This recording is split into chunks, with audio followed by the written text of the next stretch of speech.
what has made this technology possible is that the battery technology has had this weight reduction for high power output that's allowed these things to fly. A few years ago, you would have been in a nickel cadmium or a nickel metal hydride battery, which were big, heavy batteries, and they were hard to get those things airborne. And so the battery technology and the miniaturization technology of the motors, the circuitry, is what made these things possible. So with something like this, it's pretty easy to just put it up in the air. I can hover it. I can fly it around. Now, you're not supposed to fly over people. It's one of the safety precautions, but I'm pretty skilled and I can do it without hurting anybody. And also, if this were to land on you, it wouldn't hurt you. The blades are too small and the device is too small. But I can kind of hover it and I can move it in any direction. It's actually very agile. What's great about these is, see, I can take my hand off the controller and it'll pretty much hover in place. This one needs a little bit of adjustment, but it'll pretty much hover in place. And that's what makes it a great photography platform, is that I could be shooting video of all of you right now, and it's a fairly stable shot. If you watch TV nowadays, House and Garden channel, you probably watch that a lot, right? HGTV? No? But if you watch House and Garden channel and they do these, like, what's that show? House Hunters? A lot of the shots in House Hunters, if you look at them carefully, the first shot when the people are walking up to the house, you see like this aerial shot of the house with the people walking up to it. That's done from a drone. I was watching a nature program last night on PBS about France, animals in France. And there were these incredible aerial shots of I saw that. The deer. Yeah, I mean, you just, there's so many shots that you don't realize they're being taken by drones, but it They looks were like all taken by drones. Yeah, Every single one of those aerial shots. But they're going in a place where a regular plane wouldn't go. I mean, that one shot that in the animal thing, they flew over a great big rocky precipice with a bunch of birds on it.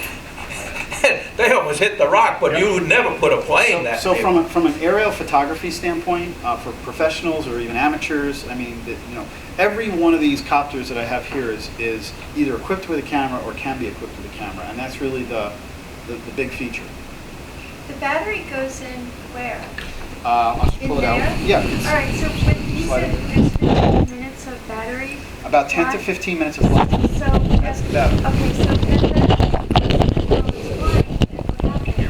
So So, what you learn when you learn to fly one of these is one of the first precautions you learn is just like when you're in an airplane that's using jet fuel, you don't want to run out of fuel.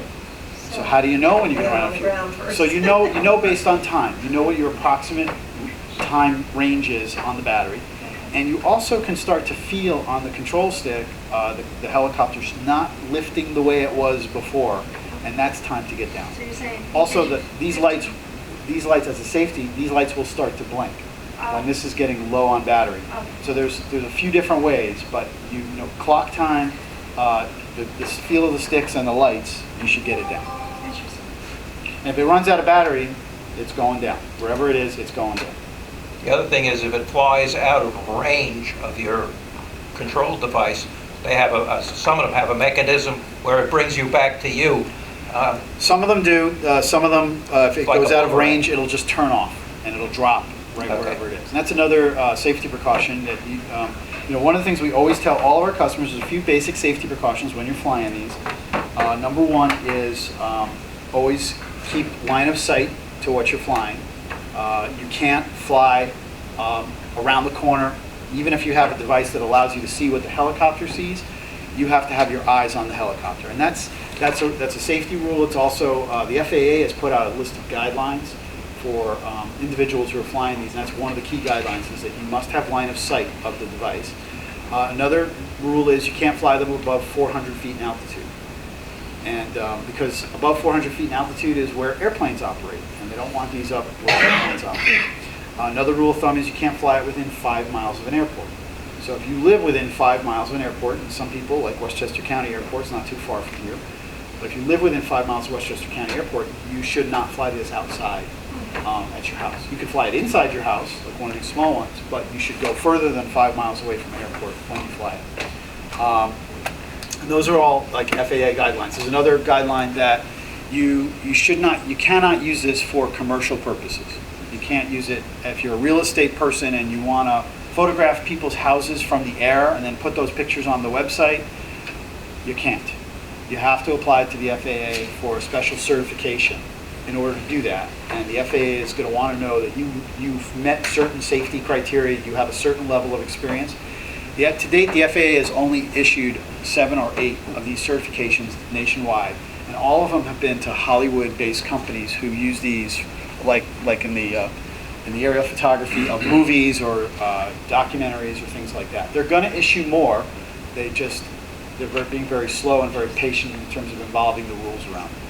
But for recreational use right now, the ones we sell here, they're, aside from 400 feet in altitude, not within 5 miles of an airport, and use common sense precautions. Do not fly over people, fly away from people.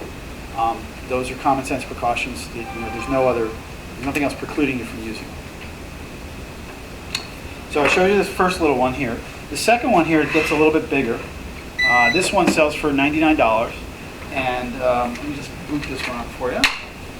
And the fun thing about this one is that it has accessories that you can strap on. The camera is one of the accessories.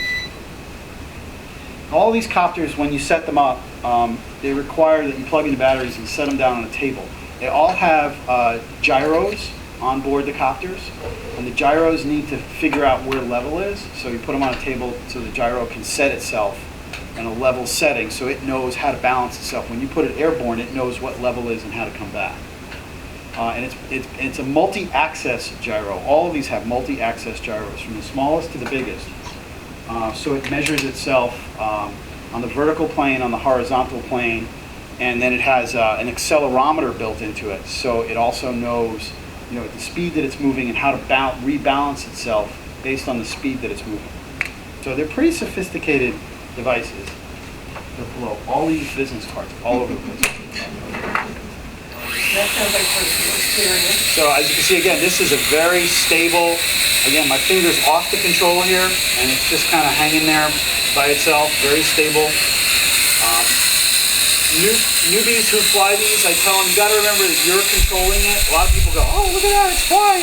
And they don't put their fingers on the radio, and they don't control it, and the thing gets away from them because they weren't controlling it. It's like driving a car. It won't drive itself. You have to drive it. But this one's a lot of fun. It has the 5 accessories, which I didn't bring them tonight, but I'll read them off to you. So it's got the camera. It's got a winch and hook, which is kind of like what you were talking about, being able to drop something. Now this is very small, so it can't carry a big payload. He was talking about trying to drop a radio line in a tree. Yeah, we're talking about a fishing line with maybe a 4-ounce leader. So this one has the winch and hook, like in a rescue basket, and you can lower the winch from the radio. There's a button on the radio that drops the winch down. You can hook onto the rescue basket, and rescue like a little, Mickey Mouse or a little doll or something, and then bring them back to safety on the shore. So we've done stuff like that in the store where we have rescue missions and stuff. It has a water blaster where it shoots water out of the front of the helicopter. If it can carry that, it's going to carry the fishing line, no problem. It's got a bubble machine, so it shoots bubbles out the back. Kind of looks like an exhaust. But they're soap bubbles, and then it has a plastic rocket launcher, so you can go out and shoot rockets out. So this was the first one on the market like that. And by the way, these first 3 helicopters are made by a company called Aries. Aries is owned by Hobbytowmn, so this is a brand that's exclusive to us.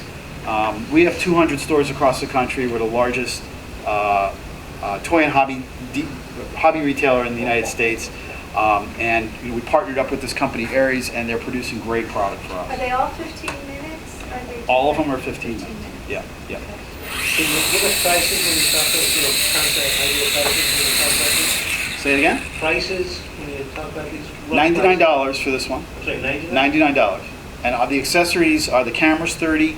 The other accessories are $13. So it's pretty inexpensive. Batteries for this are like $8. You'll get 10 minutes of flight time on one battery. So the propellers are all driven by one motor? $89. $99. The first one has the camera. The first one has the camera for $89. Yeah. And this one is with the camera is $129. Are the propellers all driven by one motor, or are they individual motors? 4 individual motors. And there's a circuit board. If you look here, there's a circuit board. It's the heart of the unit right there. And they're all, from the smallest to the biggest, this is pretty much how they all operate. There's a mother board, and that drives the motors, and it has the gyroscope in there and the balancing unit. At the bigger end, they get a little bit more sophisticated, and I'll explain what happens over there. So that's that one. Next up the line, this is like the bigger brother of this copter. They look very similar. Their construction is very similar. Same company. So they grew this one. And this one has the camera. And you see it has a little fishtail here. So the camera transmits live information to a receiver down at your radio. So you can see in real time what the camera sees. And I'm not gonna fly this one indoors because it's a little bit too big. It makes a little bit too much noise. There's too many heads I could hit, so I'm not gonna fly this one indoors. We're in the back. But I want to show you the receiver. We really want to see this. So Are we covered?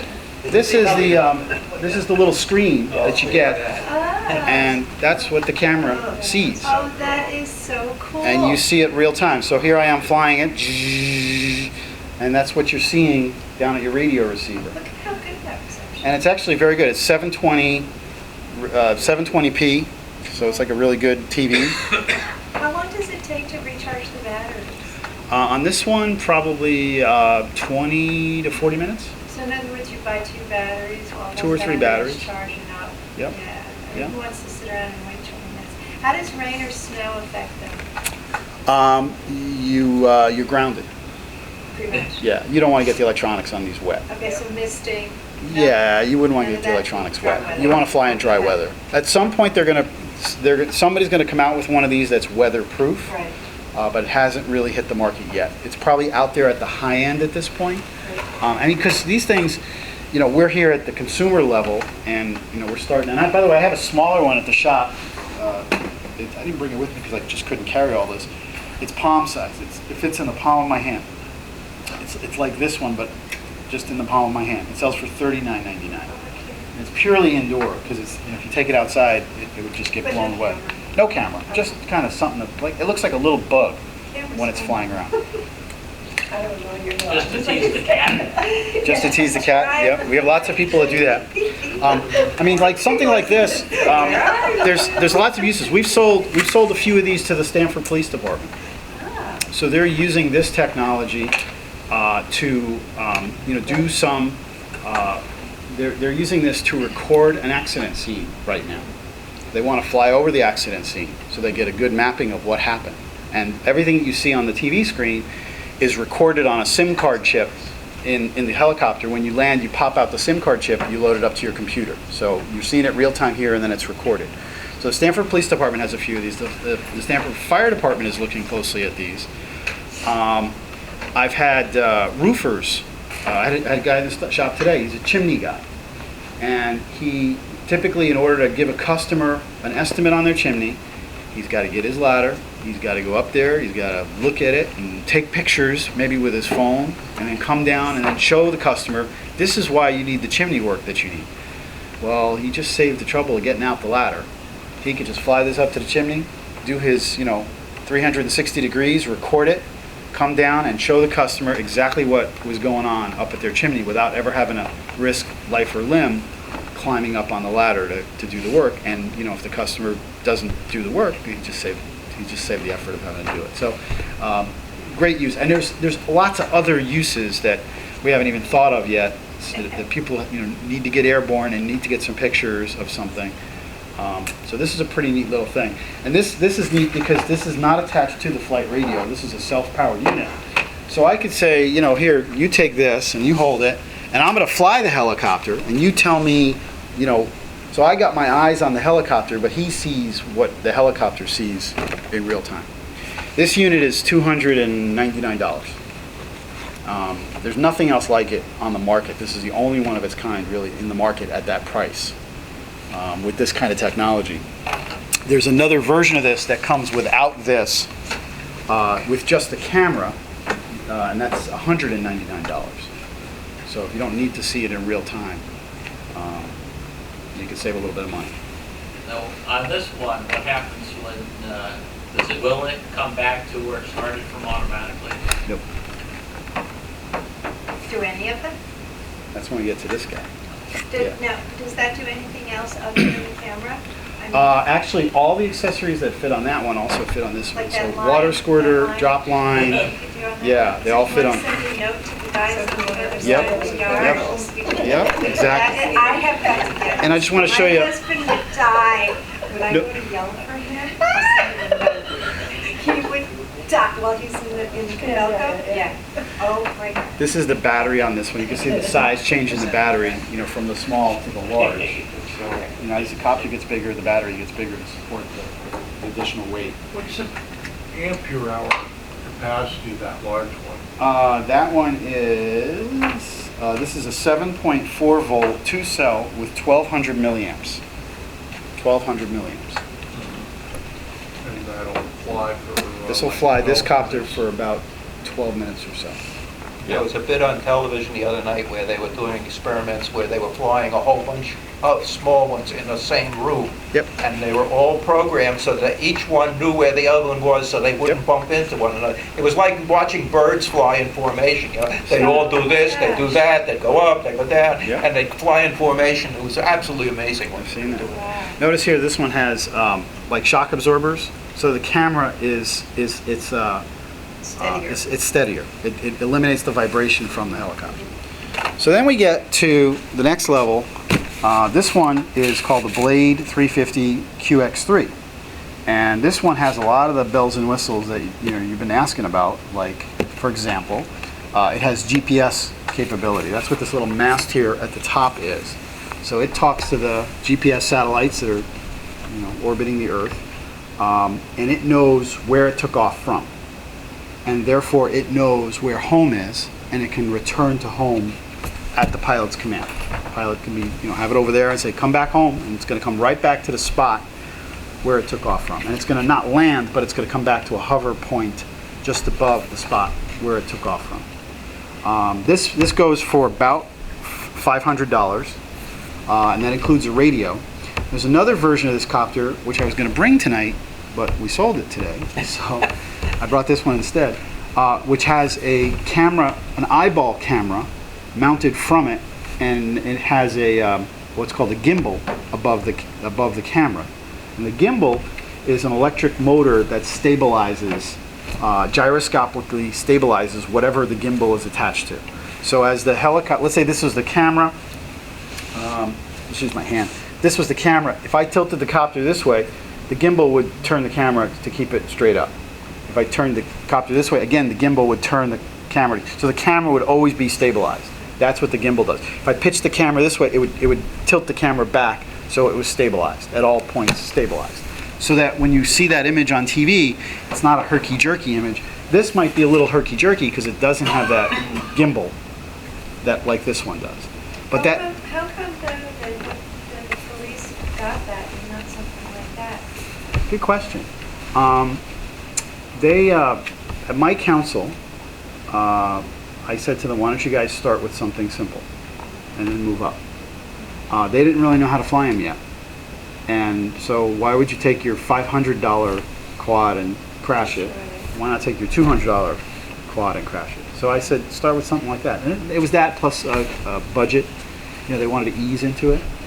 These things range from, we're at the consumer level here. If you look at the professional level of these things, you could spend anywhere from $5,000 to $30,000 or $50,000 on a very, very, very sophisticated version of this. I mean, the military, really, a lot of this technology is coming down from the military. They've used them for years. We know some of what they do, but not all of what they do.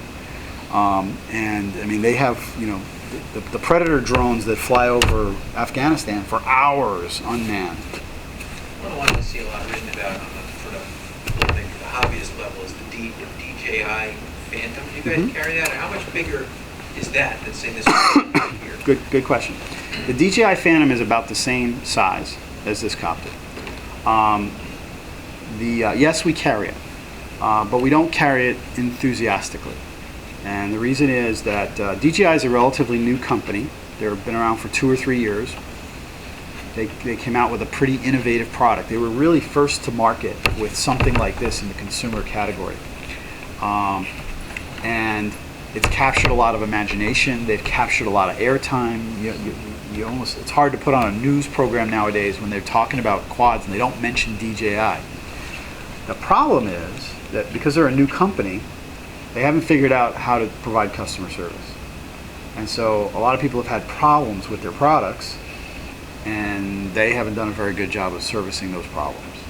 And so if you go on the internet and you look and read reviews, you'll see a lot of issues with that company and those products. This company, on the other hand, this is Blade, and Blade's owned by a company called Horizon. They've been making helicopters for years and years and years, and they know how to make them and they know how to service them. If there's any issues, there's an 800 line support, and they take care of them, and it's a whole different game. So we believe very strongly in this product. There isn't a lot of difference between this and the DJI product, and I think the DJI is a little bit of a flash in the pan. I think they had an early lead. I don't think they're going to be able to maintain that position. I think they're going to get caught up with pretty quick and surpassed. What is the minimum number of blades that you need? 4 or 3 or?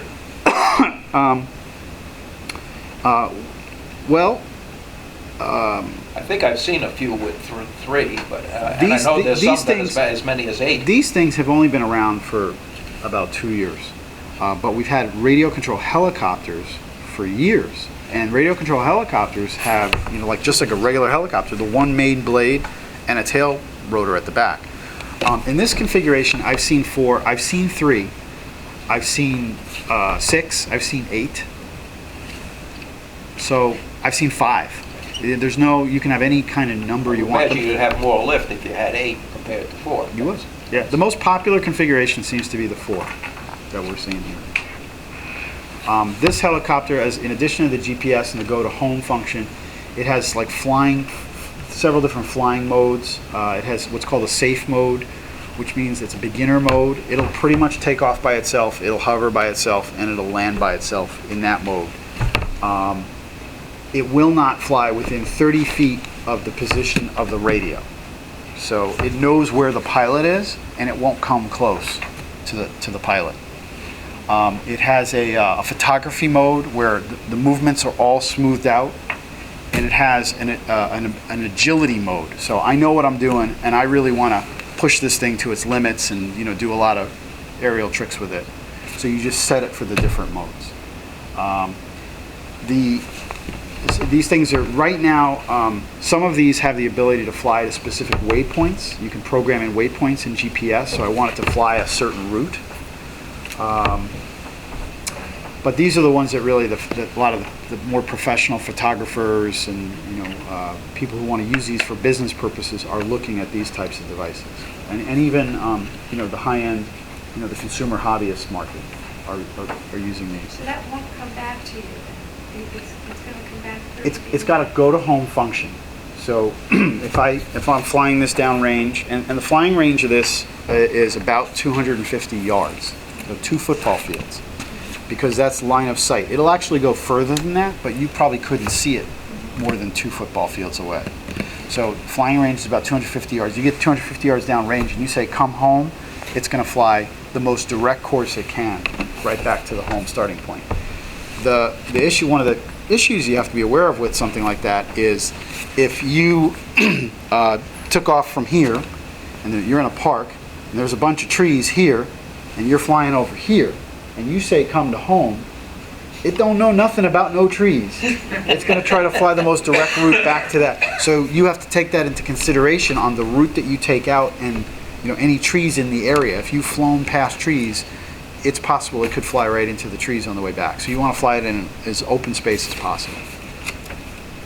What's the purpose of the color scheme of the props? I see 2 red, 1 gray, 1 gray and red.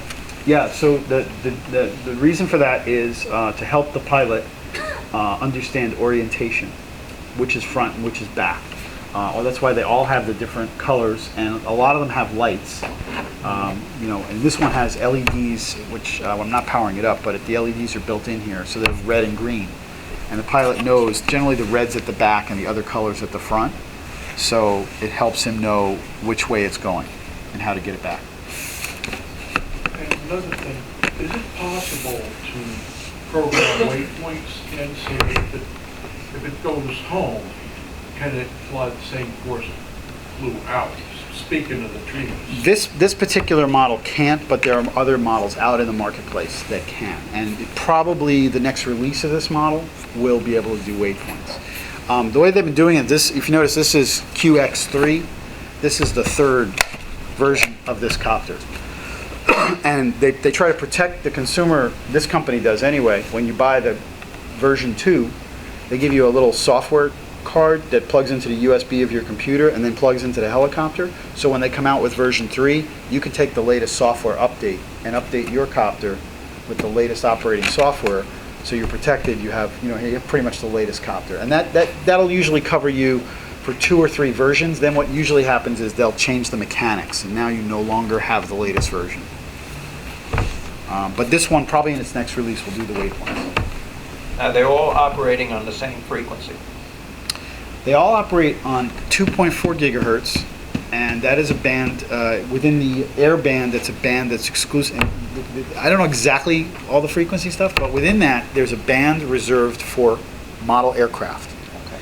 And within the model aircraft band, there are, I want to say, 125 different available frequencies. What these systems are all programmed to do is automatically frequency hop. The radio and the helicopter, let's say they go to frequency 1, and neither the radio or the flying device finds no interference and finds a clear connection on signal 1. It locks up signal 1. If I turn this device on while this is locked up on signal 1, this will go to signal 2 and lock up signal 2. And if this one suddenly gets interference on signal 2, it will automatically hop to signal 3. And it'll keep hopping until it finds a clear lock with the radio. And it talks to the controller all Right. the time, too. Right. The same tech, I used to race RC cars, and we went to was it DSM, I forget what it's called? DSM. It's the same Same thing. technology. Okay. Yep. And how far can that one go? This one? Probably 100 yards downrange, easily.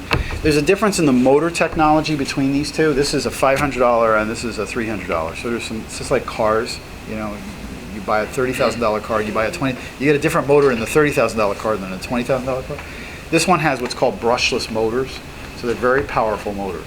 So that's why you can put this one 250 yards downrange and not have to worry about it. This one has brushed motors, so the motors aren't quite as powerful. This one can handle a 20-mile-an-hour wind, no problem. This one is probably limited to a 10-mile-an-hour wind. Is the payload specified for any of these? This one can carry a GoPro camera.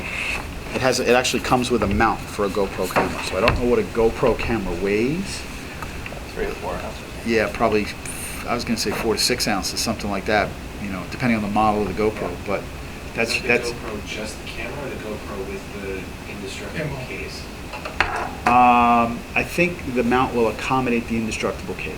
And the Because gimbal that device? The gimbal, this carries a gimbal and a camera, and I haven't weighed them, but I'm guessing it's in the neighborhood of 9 ounces, 12 ounces, something like that. Camera, battery, and housing, 6.7.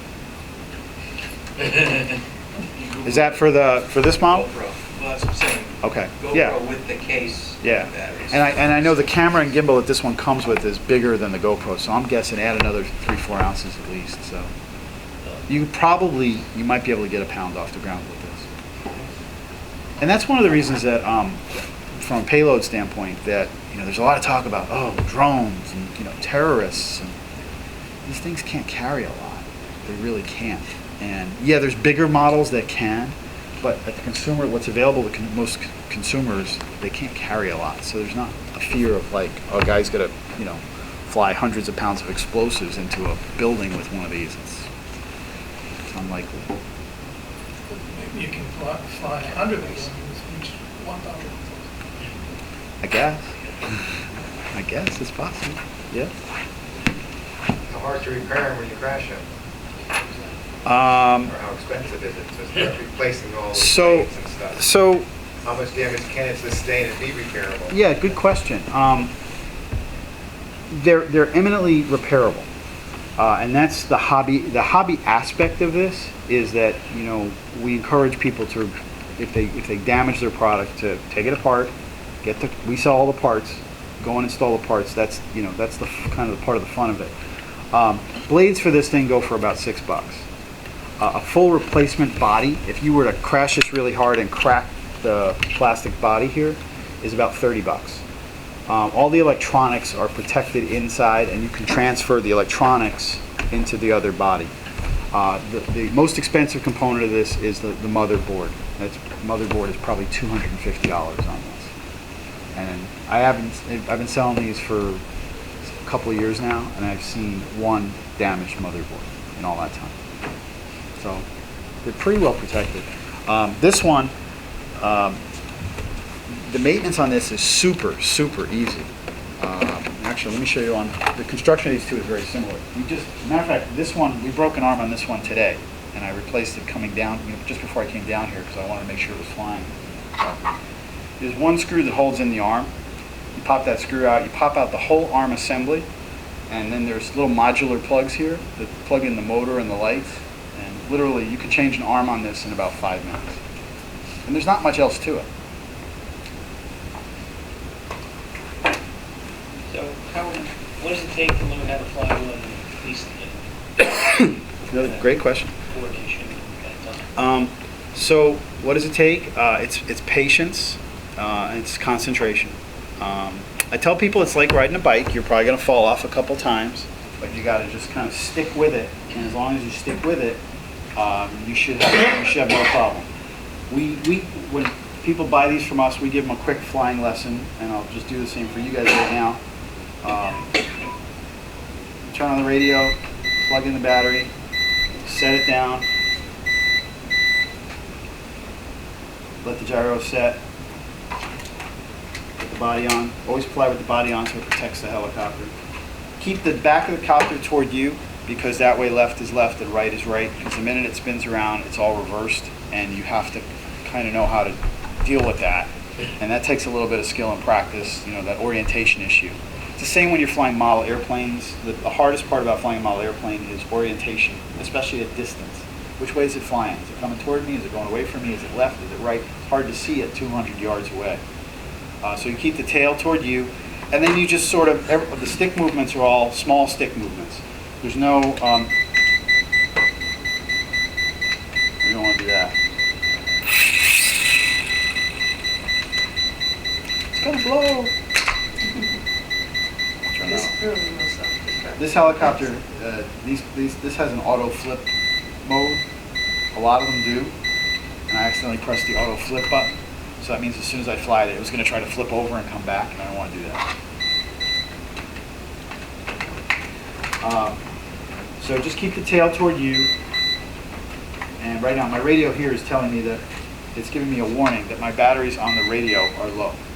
So that's one of those audibles, don't fly. When you see that, don't fly. So I'm going to try to boot this one up. And it's keep the tail toward you, and it's small stick movement. That's really what it's all about. What's the youngest age you expect somebody to be able to do one of these things? I've seen 7-year-old kids flying them, doing okay with it. Probably better than their dad. Yep.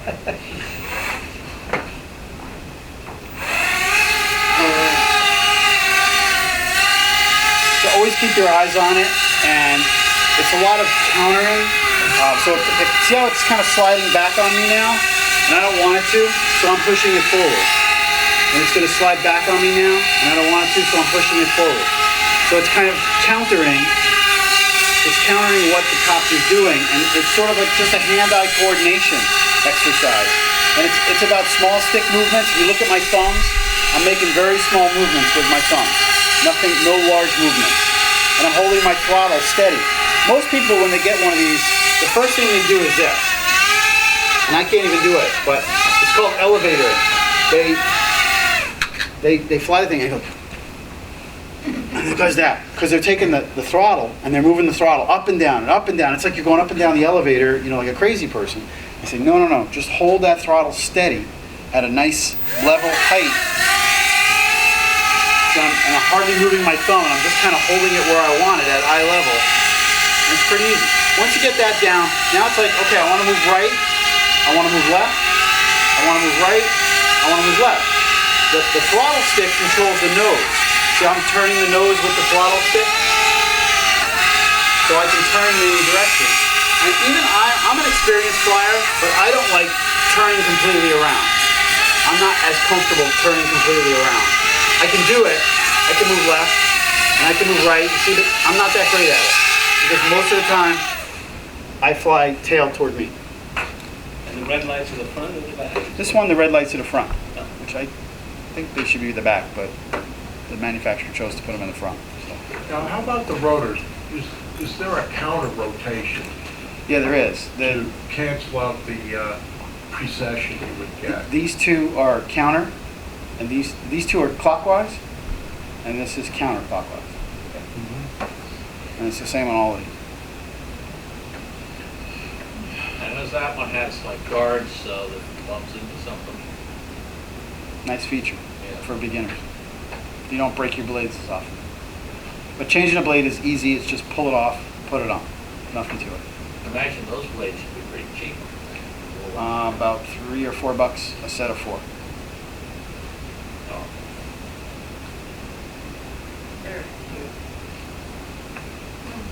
On the larger drone, do those type of things have extra control channels that you could channel into a payload? Like, for example, one of the things we do is like to string an antenna over a tree, and it would be useful to, use like a little grappling hook to let go of it once you get on the other side of the tree. So, Something like that. yeah, this radio here has control switches here. These are all extra control switches. So these control the water squirting, the camera functions. Each one of these buttons will control a function. You can get a more sophisticated radio with this one. This one comes with a 4-channel, but this manufacturer makes up to 18 channels on a radio. I don't know why you need 18 channels, but you can have up to 18 different functions.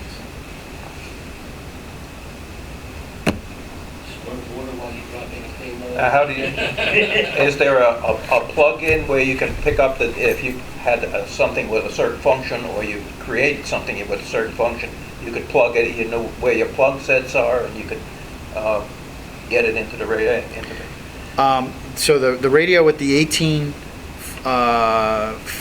functions has a receiver that has 18 slots on it. Okay. And typically, for let's say an airplane application, you'll see channel 1 controls the throttle, channel 2 controls the rudder, channel 3 controls the elevator, channel 4 might control the ailerons, and you might have your ailerons, which is the control surfaces on the wings. The ailerons might be linked together, so they move like that, or they might be offset, so they move like that. You might be able to independently control the ailerons. If that's the case, you might have channel 4 and 5. You might have lights on that plane, channel 6. You might have smoke system on that plane, channel 7. You might have a parachute guy, channel 8, and so on and so forth. We were talking about payloads before, and all these channels that are available to you. What about load balancing? Does this compensate for the load being off balance on one side or the other? If you release weight on one side, the other side becomes heavy, do the motors compensate for that? So if you only fire one rocket, Well, I think that they all run on a gyroscope principle, don't they? They do. So I think the gyroscope would have a bit easy for that to compensate. I would think it would compensate, but I'd want to definitely experiment with that. It would kind of depend on the weight of the payload too, and the variance between, if you had multiple payloads and you drop one off, and how much did the other one weigh, and and if you set the copter up with the gyro on like at this level, and the payloads were resting here, theoretically it knows balance, and now you strap on your payloads, it still knows balance. If you drop a payload off, and that's forcing the copter to do this, the copter's going to try to come back to level with that weight. So, but I'd want to experiment with that a little bit to know for sure. Is there a zoom in on this, on this camera? Not yet. The more sophisticated ones that they're using professional levels, yes, but So how close up are you able to get to something? I mean, you can fly right up to next to Right up something. to it. Yeah. As long as you're doing it safely. Yeah. But mostly they're for wide panoramas. But yeah, if you use a GoPro, I mean, you know, the quality of the image on these cameras is incredible, and all the cameras that they're putting on these things. This one, let's show the eyeball. Here's the eyeball camera with the gyro. I mean, it's a very, very high quality image.